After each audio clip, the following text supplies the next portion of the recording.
सरकार परिवर्तन के बाद लगातार बिहार के मुख्यमंत्री और उनकी सरकार में शामिल मंत्रियों के द्वारा बार बार जांच कराने का धमकी भरा बयान हम लोगों ने सुना। जांच होनी चाहिए, जांच का कौन विरोध कर रहा है, इस बात का सबूत आपके सामने मैं रख रहा हूँ। ये पत्र है, जब मैं बिहार का कृषि मंत्री था तो मैंने कहा था कि बिहार में जो पूर्ववर्ती जो सरकार है, पिछले 19 सालों में जो सरकार चलाने का जो काम किया और राजकोष से पैसे की जो लूट हुई थी उसकी जांच की जानी चाहिए। इस जांच को लेकर के मंत्री के, बिहार सरकार के मुख्यमंत्री और उनके साथ सहयोगी कई मंत्रियों के द्वारा बिहार में जांच के नाम पर गीदड़ भभकी देने का लगातार सरकार के लोगों के द्वारा कुत्सित मानसिकता का परिचायक है। आप अच्छी तरह से भली भांति मालूम है आपको कि मैं बिहार में कृषि मंत्री होते हुए इस्तीफा मैंने क्यों दिया था। हमारी प्रमुख मांग थी कि जो आपने 17 साल प्लस 2 साल 19 साल जो सरकार चलाए और इसमें आपने 3 कृषि रोड मैप आपने लागू किया, जिसमें तकरीबन 3,10,000 करोड़ रुपए आप खर्च होने का दावा जो आपने किया, उस पर मेरा सवाल था। मैंने साफ शब्दों में पत्र के माध्यम से किसी भी मंत्री के अधिकार क्षेत्र का जो सबसे ताकतवर हथियार होता है वो पत्र होता है, जिसके माध्यम से मैंने आदेश दिया कि तीनों कृषि रोड मैप का थर्ड पार्टी से जांच होनी चाहिए, सरकार के द्वारा नहीं। सरकार का जांच सरकार स्वयं क्यों कैसे कर सकती? स्वाभाविक है कि उस जांच का कोई मतलब नहीं, थर्ड पार्टी। और याद करिए कि इस बिहार में एक ही बार नीतीश कुमार ने थर्ड पार्टी जांच का आदेश दिया था। बालिका गृह कांड को लेकर के टिस्ट ने जांच किया और तब पूरे व्यापक पैमाने पर लोगों को पता चला कि किस तरह से बिहार में प्रशासन की लापरवाही से पूरा एक सिंडिकेट काम कर रहा था और जिसमें बहुत सारे लोग दोषी पाए गए और जेल गए। सच यह भी है कि आज जांच अधूरी रही, दंड अधूरा रहा, बाकी बड़ी मछलियां बच गई थी। उसी तरह से इस मामले में भी मेरा कहना था कि थर्ड पार्टी से जांच होना चाहिए। आखिर नीतीश कुमार जी बिहार के मुख्यमंत्री के नाते आपने जांच क्यों नहीं होने दिया?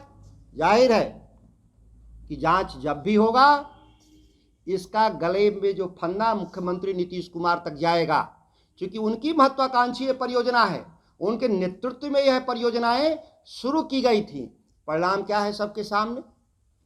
बिहार में पिछले 1 दशक में 3,10,000 करोड़ के निवेश के बाद भी उत्पादन घटा है, उत्पादन घटा है। बेंचमार्क मैंने विस्तृत रूप से इस नोट में लिखा भी है कि किस वर्ष किस फसल का उत्पादन आपका घटा है। अगर हम टोटलिटी में देखें, इसेंशियल कमोडिटी जो हमारे जिसके क्रॉप कटिंग के आधार पर डेटा बनता है, बाकी फसलों में जैसे सब्जी हो, फल हो, दूध हो, इसमें कोई क्रॉप कटिंग का डेटा कलेक्शन नहीं होता, एक हाइपोथेटिक डेटा होता है। लेकिन जिसमें क्रॉप कटिंग के जरिए डेटा है उसमें 1 लाख टन का उत्पादन घटा है। सवाल पैदा होता है कि 3,10,000 करोड़ रुपए गए कहाँ?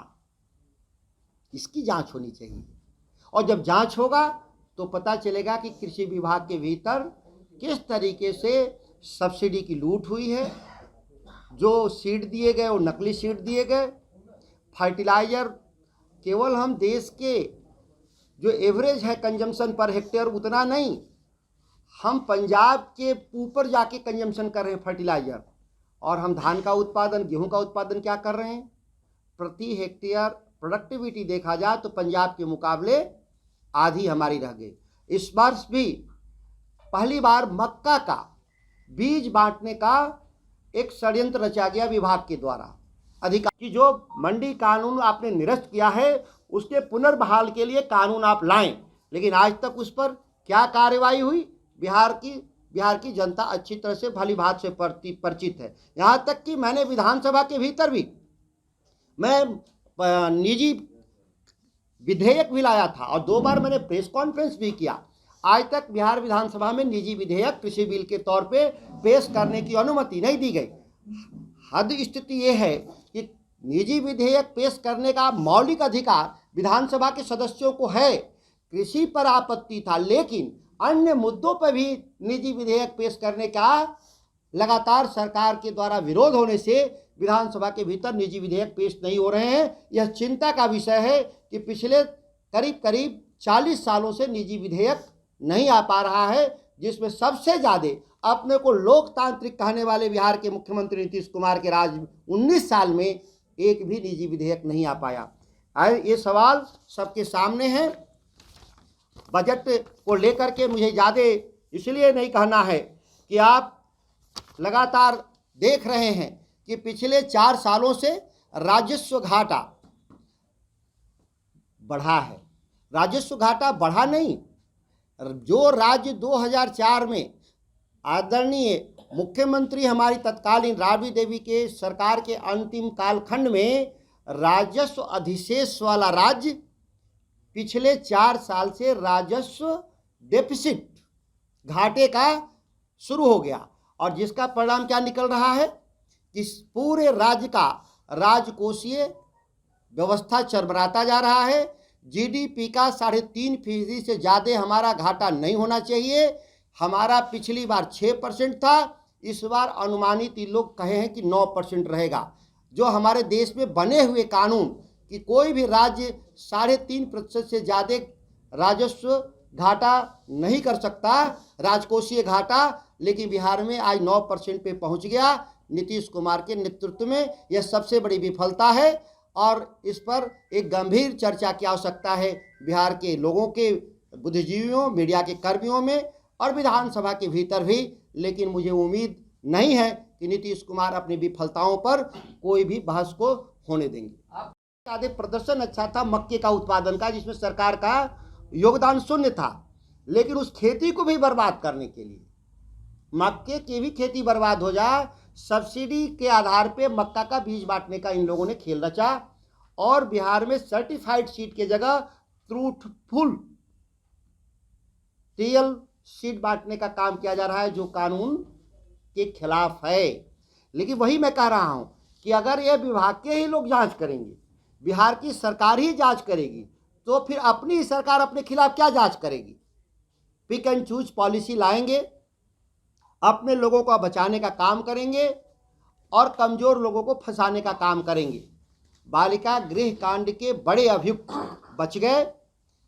सृजन कांड में जो शामिल लोग थे, जो 3000 करोड़ रुपए का हेरा फेरी कहीं है चर्चा आज बिहार में, उसमें छोटे मोटे क्लर्क लेवल के लोगों का गिरफ्तारी हुई, सभी बड़े अधिकारी और सभी बड़े नेता बच गए।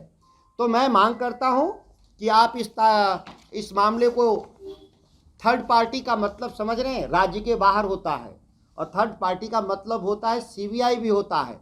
फिर भी हम ये नहीं करें कि सीबीआई ही, जिससे ज़रूरत है जांच कराने का काम करे, तभी जाकर के नीतीश कुमार जी पता चलेगा कि आपने बिहार को किस तरह से मिस रूल्ड किया है और अब लगातार मिस लीड कर रहे हैं राज्य को।